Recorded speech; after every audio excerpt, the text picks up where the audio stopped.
18 दिसंबर 2015 विजय माल्या ने 14 करोड़ लगा के अपनी 60th बर्थडे की एक ऐसी पार्टी दी कि पूरी दुनिया में हेडलाइंस बन गई। यहाँ स्पेनिश सिंगर एनरिके इग्लेसियास और सोनू निगम जैसे स्टार्स परफॉर्म कर रहे थे। शैंपेन पानी की तरह बह रही थी और दुनिया भर के सारे बड़े लोग डैजलिंग लाइट्स के नीचे डांस कर रहे थे। ये रात माल्या की वेल्थ, पावर और इनविंसिबिलिटी की कहानी बयां कर रही थी, लेकिन किसी को अंदाजा तक नहीं था कि यही माल्या केवल 2.5 महीने बाद हमेशा के लिए देश छोड़ के भागने वाला था और पीछे छोड़ जाने वाला था 9,000 करोड़ का बैंक फ्रॉड।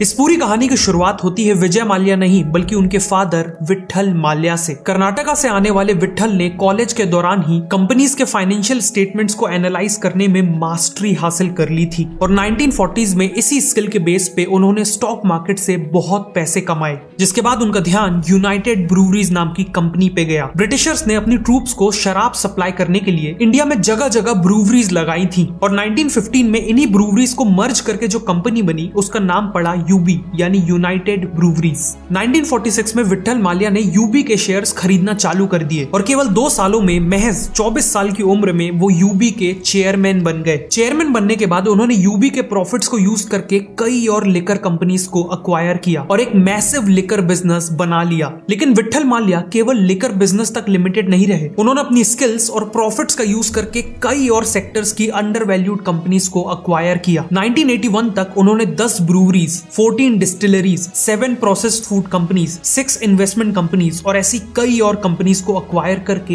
एक बहुत बड़ा बिजनेस एम्पायर बिल्ड कर लिया था, जिसका टोटल वैल्यूएशन करीब 350 करोड़ का था। लेकिन इतना बड़ा बिजनेस एम्पायर बिल्ड करने के बावजूद वो काफी लो प्रोफाइल थे, एक एक पैसे के खर्च का हिसाब रखते थे और एक्सट्रीम हार्ड वर्क पे बिलीव करते थे। लेकिन इसी वर्कोहॉलिक नेचर ने उनकी हेल्थ को नेगेटिवली इंपैक्ट कर दिया था। 1983 में 59 की एज में अचानक उन्हें एक मैसिव हार्ट अटैक आया, जिससे वो सरवाइव नहीं कर पाए और तभी कहानी में एंट्री हुई उनके 27 साल के बेटे विजय माल्या की। विजय माल्या का बर्थ 1955 में हुआ था और वो अपने फादर के एक लौते बेटे थे। उनका अर्ली चाइल्डहुड बैंगलोर में बीता, जहां उनकी लाइफ लग्जरी से भरी हुई थी। वो काफी एक्सट्रोवर्ट थे और ज्यादातर टाइम अपने फ्रेंड्स के साथ बाइक रेसिंग, क्रिकेट और अपनी टॉय फेरारी चलाते हुए बिताते थे। 18 साल की उम्र होते ही फादर ने उन्हें यूबी के बोर्ड ऑफ डायरेक्टर्स में शामिल कर लिया था और उन्होंने काम सीखना भी चालू कर दिया था। ग्रेजुएशन के बाद इंटरनेशनल बिजनेस को समझने के लिए उन्हें यूएस भेज दिया गया और तभी एक दिन उन्हें खबर मिली कि उनके फादर अब नहीं रहे। इसीलिए उन्हें कंपनी को लीड करने के लिए इंडिया लौट के आना पड़ा।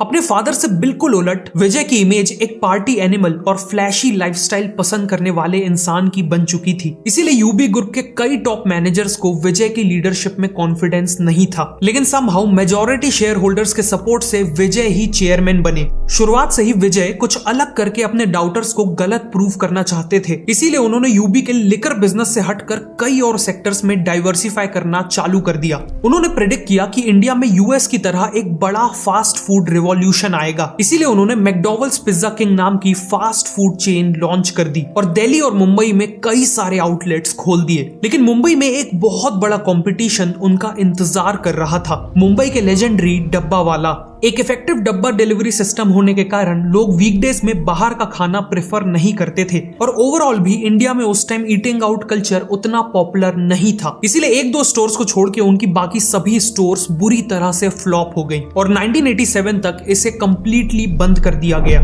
इसके अलावा विजय ने देखा कि 1977 में कोका कोला के इंडिया छोड़ के जाने के बाद कार्बोनेटेड ड्रिंक मार्केट में एक गैप आ गया था। इसीलिए उन्होंने थ्रिल नाम का खुद का कोला लॉन्च कर दिया। लेकिन कंज्यूमर्स को ये ड्रिंक बिल्कुल पसंद नहीं आई और इसे भी डिसकंटिन्यू कर दिया गया। नेक्स्ट 20-25 सालों में उन्होंने कंपनीज को खरीद के या खुद कंपनीज को स्टार्ट करके कई और सेक्टर्स में डाइवर्सिफाई करने की कोशिश की, जैसे engineering and manufacturing, chemical, software, transportation, mining, hospitality और इवन टेलीकॉम। लेकिन इनमें से ज्यादातर बिजनेसेस फेल हो गए। इतना ही नहीं, उन्होंने अपने फादर से मिलने वाले कई सक्सेसफुल बिजनेसेस को बेच भी दिया, जिनमें से एक था बर्जर पेंट्स। बर्जर पेंट्स को उन्होंने करीब 400 करोड़ में बेचा था और आज उसकी वैल्यू 50,000 करोड़ से भी ज्यादा है। लेकिन इतने सारे फेलियर्स के बाद भी उनकी एक बड़ी सक्सेस ने सब कुछ कवर कर दिया और उन्हें यह सक्सेस मिली अपने लिकर यानी शराब के बिजनेस से। जब वो पहली बार 1983 में चेयरमैन बने तो यूबी ग्रुप किसी भी टाइप की लिकर में मार्केट लीडर नहीं था। 1987 में उनके फादर ने किंगफिशर नाम का बियर ब्रांड लॉन्च किया था, लेकिन वो भी मोहन मियाकिन कंपनी के गोल्डन ईगल ब्रांड से बहुत पीछे था।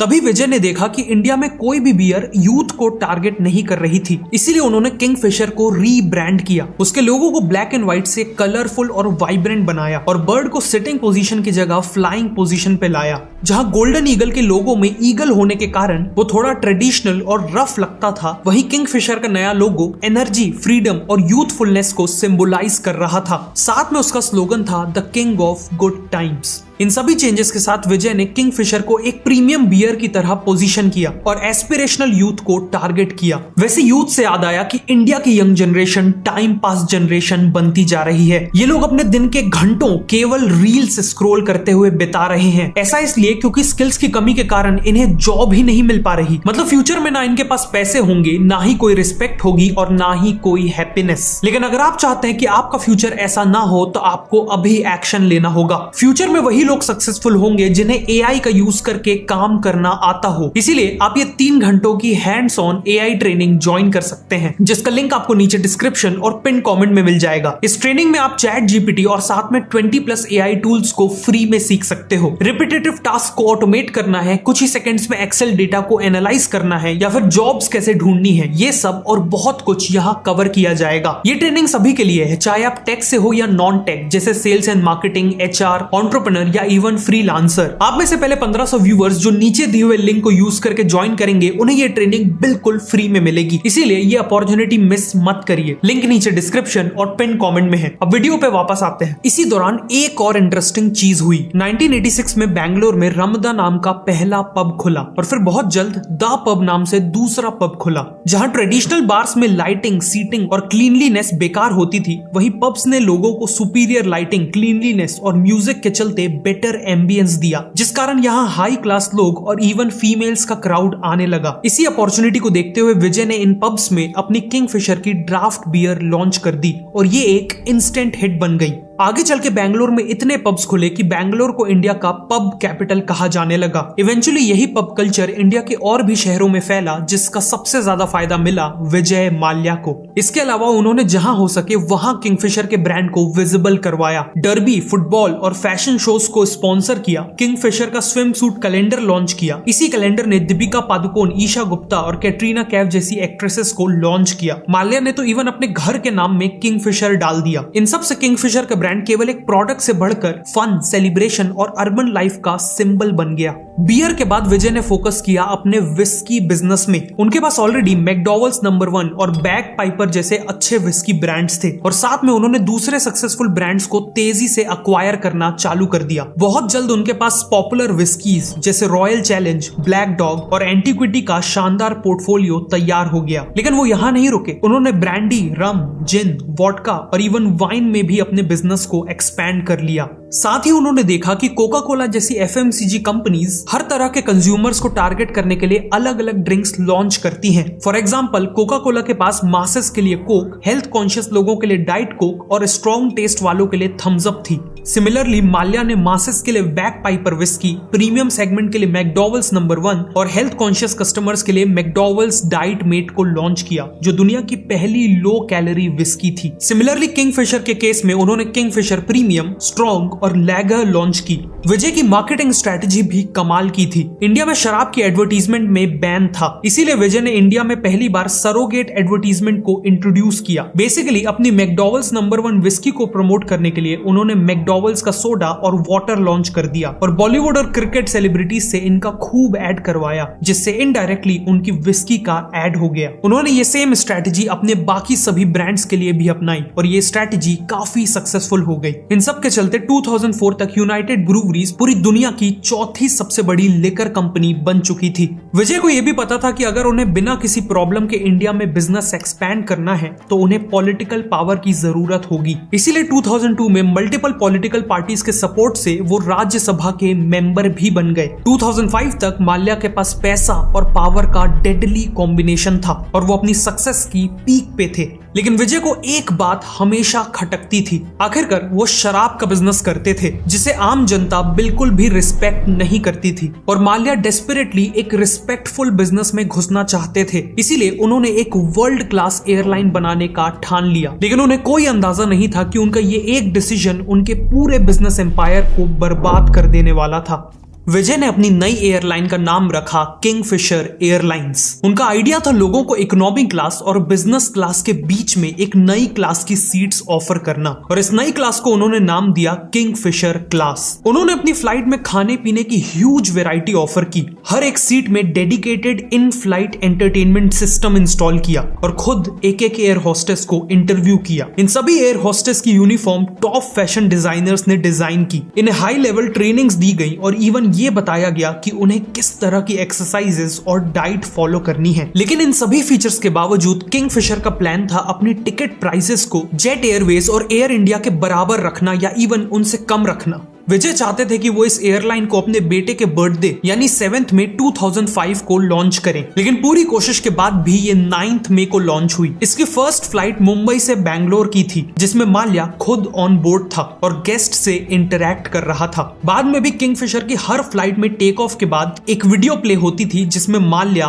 खुद पैसेंजर्स को वेलकम करता था। शुरू होने के कुछ ही टाइम में कई कस्टमर्स किंगफिशर एयरलाइंस में शिफ्ट होने लगे, जिस कारण किंगफिशर ने तेजी से नए प्लेन्स खरीद के इंडिया के और भी कई रूट्स में ऑपरेट करना चालू कर दिया। बहुत जल्द माल्या ने डिसाइड किया कि वो किंगफिशर को केवल एक डोमेस्टिक एयरलाइन नहीं बल्कि एक इंटरनेशनल एयरलाइन बनाना चाहते हैं। लेकिन इंटरनेशनल फ्लाइंग लाइसेंस पाने के लिए इंडिया में एक एयरलाइन के पास मिनिमम 5 साल का फ्लाइंग एक्सपीरियंस होना चाहिए था, पर माल्या में उतना पेशेंस नहीं था। इसीलिए उन्होंने एक ऐसी एयरलाइन को खरीदने का फैसला किया जिसने ऑलरेडी इंडियन मार्केट में 5 साल कंप्लीट कर लिए हो और वो एयरलाइन थी एयर डेक्कन, जो एक लो कॉस्ट एयरलाइन थी। उन्होंने एयर डेक्कन को करीब 1000 करोड़ में खरीद लिया और इसी के साथ उन्हें इंटरनेशनल फ्लाई करने का लाइसेंस भी मिल गया। उनकी पहली ओवरसीज फ्लाइट बैंगलोर से लंदन की थी और इसका फर्स्ट क्लास सेक्शन काफी लग्जूरियस था। एक्विजिशन के बाद माल्या ने कभी एयर डेक्कन पे ध्यान ही नहीं दिया और कुछ ही टाइम पे उसे रीब्रांड करके किंगफिशर रेड कर दिया और बाद में उसे ये कहते हुए बंद कर दिया कि किंगफिशर लो कॉस्ट सर्विसेज में बिलीव नहीं करती। 2008 में करीब 27% मार्केट शेयर के साथ किंगफिशर एयरलाइन इंडिया की सबसे बड़ी एयरलाइन बन गई थी। ऑलमोस्ट हर प्लेन फुल रहती थी, लेकिन एक प्रॉब्लम थी। अपने हाई एक्सपेंडिचर के कारण ये एयरलाइन अभी भी लॉसेस में थी और तभी मार्केट में एंट्री हो गई 2 नए कॉम्पिटिटर्स की, इंडिगो और स्पाइस जेट। ये दोनों ही ब्रांड्स लो कॉस्ट कैरियर्स थे और इनका मेन ऑब्जेक्टिव था कम से कम प्राइस में लोगों को ट्रांसपोर्ट करना। किंगफिशर ने सोचा था कि एक बार जब वो सफिशिएंट कस्टमर्स को अक्वायर कर लेंगे तो वो अपने टिकट के प्राइसेस बढ़ा देंगे। लेकिन वो जैसे ही टिकट प्राइस बढ़ाते वैसे ही कस्टमर्स क्वालिटी इग्नोर करके लो कॉस्ट कैरियर्स में शिफ्ट हो जाते। माल्या ने इस बात को इग्नोर किया कि Indian customers highly price sensitive हैं। बेसिकली जिस प्रीमियम बिजनेस मॉडल पे माल्या ने हजारों करोड़ों रुपए खर्च कर दिए थे वो बिजनेस मॉडल ही फ्लॉड था। ऑल्सो किंगफिशर एयरलाइंस का प्राइस पे कोई कंट्रोल ही नहीं था। कस्टमर्स लिटरली प्लेन की कटलरी चोरी कर लेते थे और उन्हें कोई नहीं रोकता था। मुंबई के क्रॉफोर्ड मार्केट में उनके लोगो वाली कटलरी सेल पे होती थी। साथ में फूड भी बहुत वेस्ट होता था और अनयूज्ड बेवरेज बॉटल्स को नेक्स्ट फ्लाइट में यूज करने के बजाय फेंक दिया जाता था और फ्लाइट में इतने सारे फीचर्स ऐड करने के कारण फ्लाइट का वेट बढ़ गया था, जिससे प्लेन ज्यादा फ्यूल कंज्यूम कर रही थी। किंगफिशर एयरलाइंस जैसे तैसे सरवाइव कर रही थी कि फिर आया 2008 का ग्लोबल इकोनॉमिक क्राइसिस, जिसने किंगफिशर एयरलाइंस की कमर तोड़ दी। इस क्राइसिस के चलते 2 चीजें नेगेटिव हुई। सबसे पहले तो ट्रैवल करने वाले पैसेंजर्स में शार्प डिक्लाइन आया और दूसरा एविएशन फ्यूल प्राइसेस 23% से बढ़ गए। किंगफिशर के पास इस क्राइसिस को झेलने के लिए सफिशिएंट कैश रिजर्व्स नहीं थे, इसीलिए 2012 में उन्हें अपनी 32 प्लेन्स रिटर्न करनी पड़ी क्योंकि वो उन प्लेन्स के लीज अमाउंट नहीं दे पा रहे थे। साथ में एयरलाइन के ऊपर ऑयल कंपनीज के 1000 करोड़ के ड्यूज पेंडिंग थे और महीनों से एयरलाइन एयरलाइन ने पायलट्स और बाकी स्टाफ को पेमेंट्स तक नहीं की थी। 2012 के सेकेंड हाफ में फंड की कमी के कारण किंगफिशर एयरलाइंस के कई प्लेन्स को ग्राउंड किया जाने लगा और हालत इतनी खराब हो चुकी थी कि बचे कुचे प्लेन्स को ऑपरेशनल रखने के लिए इन ग्राउंडेड प्लेन से पार्ट्स निकाल के यूज किए जाते थे। अल्टीमेटली अक्टूबर 2012 में किंगफिशर एयरलाइंस के ऑपरेशंस कंप्लीटली बंद हो गए और इस एयरलाइन का कंप्लीट डाउनफॉल हो गया। लेकिन आखिरी के कुछ साल जब एयरलाइन इतना स्ट्रगल कर रही थी तब भी माल्या ने पैनिक होने के कोई साइंस नहीं दिखाए। उन्होंने आईपीएल की टीम खरीदने में कई 100 करोड़ लगाए, अपनी फॉर्मूला 1 टीम को मेंटेन किया और अपनी एक प्राइवेट प्लेन भी किंगफिशर के पैसे से ऑर्डर की जो काफी लग्जूरियस थी और इसमें करोड़ों की पिकासो की ओरिजिनल पेंटिंग भी लगी हुई थी। लेकिन ये सब तो केवल दिखावा था, इसके पीछे छुपा हुआ था इंडिया की हिस्ट्री का one of the biggest bank fraud. शुरुआत से ही किंगफिशर एयरलाइंस को चलाने के लिए और प्लेन्स को अक्वायर करने के लिए माल्या ने बैंकों से करोड़ों का लोन लिया था और 2009 आते आते एयरलाइन को फ्रेश लोन्स की जरूरत थी। ऐसे में माल्या ने आईडीबीआई बैंक को कॉर्पोरेट लोन के लिए अप्रोच किया। उस समय कंपनी की फाइनेंशियल हालत इतनी खराब थी कि कोई भी सेंसिबल बैंक उसे लोन नहीं देता। लेकिन एलिजिडली माल्या ने अपनी इन्फ्लुएंस का यूज किया और कुछ ही महीनों में आईडीबीआई से करीब 950 करोड़ का लोन प्रोसेस करवा लिया। ऑल्सो बैंक्स जब भी लोन देते हैं तो उसके बदले में कोलेटरल के तौर पे कुछ सॉलिड एसेट्स मांगते हैं ताकि जरूरत पड़ने पर वो उन एसेट्स को बेच के अपने पैसे रिकवर कर सके। इंटरेस्टिंगली आईडीबीआई ने किंगफिशर के ब्रांड को ही मेन कोलेटरल की तरह एक्सेप्ट कर लिया। उन्होंने ग्रैंड थॉर्टन नाम के प्राइवेट कंसल्टेंट से किंगफिशर ब्रांड की वैल्यू निकलवाई जिसने इसकी वैल्यू 4100 करोड़ निकाली। फिर बैंक ने इस वैल्यू को सही भी मान लिया और करोड़ों का लोन दे दिया। ब्रांड वैल्यू जैसे इनटेंजिबल एसेट के बेस पे इतना बड़ा लोन दे देना एक बेहद खराब बैंकिंग प्रैक्टिस मानी जाती है। 2010 तक किंगफिशर एयरलाइंस के ऊपर 7000 करोड़ का डेट चढ़ चुका था और वो ऑलरेडी करीब 2800 करोड़ का लोन चुकाने में फेल हो गए थे। जिन भी बैंक्स ने माल्या को लोन दिया था उन्हें समझ आने लगा था कि उनका पैसा डूबने वाला है। ऐसे में बैंक्स के पास दो ऑप्शंस थे, वो इन लोन्स को नॉन परफॉर्मिंग एसेट्स डिक्लेयर करके लॉस बुक कर सकते थे या फिर किंगफिशर को और भी ज्यादा लोन दे सकते थे इस उम्मीद से कि नया लोन कंपनी को रिवाइव कर देगा और फिर वो कंपनी पूरा पैसा लौटा देगी। माल्या के केस में बैंक ने दूसरा ऑप्शन चुना। नवंबर 2010 में एसबीआई की लीडरशिप में 17 बैंकों का एक कंसोर्टियम बना। ना केवल इन्होंने किंगफिशर को कम रेट पे फ्रेश लोन दिया बल्कि बैंक्स ने 1355 करोड़ के पुराने लोन को इक्विटी शेयर्स में कन्वर्ट कर दिया। बेसिकली बैंक्स ने 1355 करोड़ का लोन अमाउंट वापस लेने की जगह किंगफिशर के इक्विटी शेयर्स ले लिए और ये शेयर्स भी उन्होंने मार्केट वैल्यू पे नहीं बल्कि 60% महंगी वैल्यूएशन में लिए। इसके अलावा बैंक्स ने लोन को वापस करने का टाइम भी बढ़ा के 9 साल कर दिया। इस बार माल्या ने 250 करोड़ की पर्सनल गारंटी भी दी थी, मतलब अगर लोन नहीं चुकाया तो उसके ऊपर डायरेक्टली लीगल एक्शन होगा। लेकिन साथ ही बैंक्स ने दोबारा गलती करते हुए किंगफिशर के ब्रांड को 4100 करोड़ की वैल्यूएशन में एज कोलेटरल एक्सेप्ट कर लिया। बाद में जब बैंक्स ने इसका रीवैल्यूएशन कराया तो इसकी वैल्यू 2000 करोड़ नहीं, 1000 करोड़ नहीं बल्कि केवल 100 करोड़ निकल के आई। खैर नया लोन मिलने के बाद भी 2012 में एयरलाइन बर्बाद हो गई और नवंबर 2013 में बैंक्स को समझ में आ गया कि उनका पैसा डूब चुका है। इसीलिए बैंक्स ने किंगफिशर एयरलाइंस और यूबी होल्डिंग्स को लिक्विडेट करके पैसे रिकवर करने की पिटीशन डेट रिकवरी ट्रिब्यूनल में डाल दी। 2015 तक मामला सुप्रीम कोर्ट में गया जहां प्रूव हो गया कि माल्या विलफुल डिफॉल्टर है, मतलब उसके पास पैसे होते हुए भी उन्हें लौटा नहीं रहा। अक्टूबर 2015 में इस पूरे मामले में एंट्री होती है सीबीआई की। सीबीआई ने माल्या के ऊपर इन्वेस्टिगेशन चालू कर दी जिसमें उन्हें पता चला कि माल्या ने आईडीबीआई से लोन को जिस पर्पस के लिए लिया था उसके लिए उसे यूज नहीं किया।